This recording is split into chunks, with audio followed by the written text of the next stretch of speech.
হলো আমরা কিন্তু কোরআনকে আমাদের বাংলাদেশের কোরআন শরীফ বলি, কি বলি? কিন্তু কোরআনে কোথাও কোরআনকে কোরআন শরীফ বলা হয়নি। শরীফ আপনি বলতে পারেন, শরীফ অর্থটা ভালোই, সম্মানিত কোরআন। কোরআন শরীফ মানে সম্মানিত কোরআন। কিন্তু আল্লাহ তাআলা কোরআনকে কোরআন শরীফ কোথাও বলেননি। আল্লাহ তাআলা কোরআনকে কোথাও বলেছেন কোরআনে মাজিদ, বাল হুয়া কুরআনুন মাজিদুন ফি লাওহিন মাহফুজ।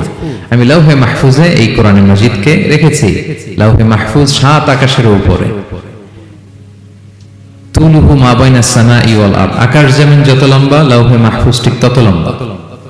ওয়া আরদুহু মা বাইনাল মাশরিকি ইলাল মাগরিব, পৃথিবীর প্রাচ্য থেকে পাশ্চাত্য যত দূর লাওহে মাহফুজ প্রশস্ততার দিক থেকে ঠিক তত দূর। ওয়া হুয়া মিন দুররাতিন বাইদা, সাদা ঝকঝকে ডায়মন্ড দিয়ে আল্লাহ লাওহে মাহফুজকে তৈরি করেছেন। এটা হচ্ছে কোরআনের বাড়ি 7 আকাশের উপরে।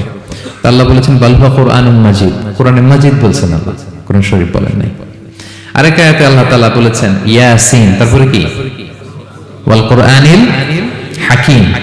তাহলে আরেক আয়াতে কোরআনে হাকিম বলেছেন, প্রোগ্রামে কোরআন, কোরআন শরীফ বলেন নাই। সূরা ওয়াকিয়ার আরেক আয়াতে আল্লাহ তাআলা বলেছেন ইন্নাহু লাকুরআনুন কারীমুন ফি কিতাবিম মাকনুন, এখানে বলেছেন কোরআনে কারীম।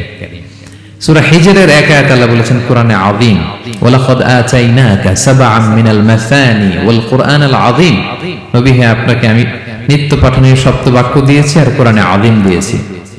তাহলে আল্লাহ বললেন কোরআনে মাজিদ, তিনি বললেন কোরআনে হাকিম, তিনি বললেন কোরআনে কারীম, কোরআনে আযীম। কিন্তু এগুলো সব থেকে আমরা কি বলি? কোরআন শরীফ বলতে পারেন, অর্থ ভালোই, কিন্তু কোরআনে নাই, আল্লাহ তাআলা বলেন নাই। আসুন কোরআন শরীফ বলার পাশাপাশি আমরা কোরআনে কারীম, কোরআনে মাজিদ এগুলো বলতে অভ্যস্ত হই, কারণ এভাবেই কোরআনকে পরিচয় দিয়েছেন আল্লাহ তাআলা। বলা যাবে তো ইনশাআল্লাহ?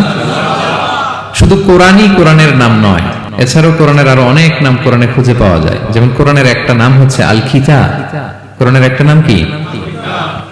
আল্লাহ তাআলা বলছেন মা ফাররাতনা ফিল কিতাবি মিন শাই, এই কিতাবে, এই কোরআনে আমি কোনো কিছু বাকি রাখি নাই, সব বলে দিয়েছি। সব, ব্যক্তি জীবনে, পরিবারে, সমাজে, রাষ্ট্রে, রান্নাঘর থেকে শুরু করে বঙ্গভবন পর্যন্ত, কাঁথা সেলাই থেকে শুরু করে মহাকাশ পর্যন্ত সব আল্লাহ কোরআনে বলে দিয়েছেন, কিছু বাকি রাখে নাই। তাহলে কোরআনের একটা নাম আল কিতাব, একটা নাম কি?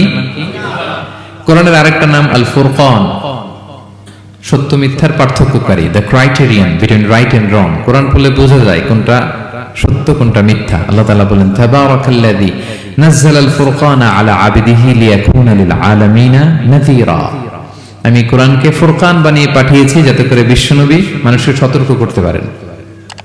তাহলে একটা পেলাম কোরআনের নাম আল কিতাব, এরপরে দ্বিতীয়টা পেলাম আল ফুরকান। কোরআনের একটা নাম হচ্ছে আয-যিকির। আমরা অনেকে মনে করি শুধু সুবহানাল্লাহ, আলহামদুলিল্লাহ এগুলাই জিকির না, কোরআনটাও একটা জিকির। কোরআনের একটা নাম হচ্ছে জিকির।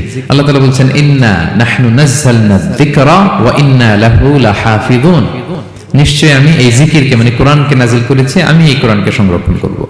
তাহলে কোরআনের একটা নাম পেলাম আল কিতাব, একটা নাম পেলাম আল ফুরকান, একটা নাম পেলাম কি? জিকির। এরকম অনেকগুলো নাম কোরআনের আছে।